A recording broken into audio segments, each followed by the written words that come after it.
గోవిందా గోవిందా. నేను తిరుపతి వెళ్ళా అనుకుంటున్నారా? లేదండి, శ్రీవారి సేవకి మా అమ్మ ఇంకా వాళ్ళ బ్యాచ్ వెళ్ళారు. ఈ సేవ కోసం దరిదాపు 3 months బ్యాకే బుక్ చేసుకున్నారు.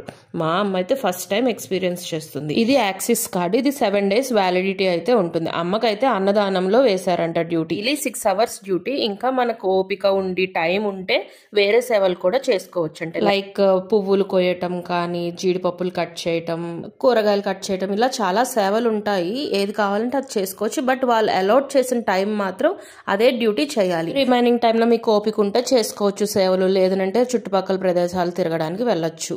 ఇదిగోండి, ఇది పూల తోట. సో ఇక్కడి నుంచే పువ్వులన్నీ తీసుకొని వెళ్ళి స్వామివారికి మాలలు అవన్నీ కడతారంట. సో ఈ ఎక్స్పీరియన్స్ అంతా మా మమ్మీదే. 7 days లో మనకి టెంపుల్ డ్యూటీ కూడా పడే ఛాన్సెస్ అయితే ఉందంట 1 day. సో ఆ అమ్మకైతే హ్యాండిక్యాప్డ్ మెంబర్స్ ని దర్శనానికి తీసుకెళ్లే డ్యూటీ 1 day పడింది. సో 1 దర్శనం అయితే చేసుకుంది సేవలో ఉండంగానే. సేవ అంతా అయిపోయిన తర్వాత 8th day మనకి దర్శనం ఇస్తారంట.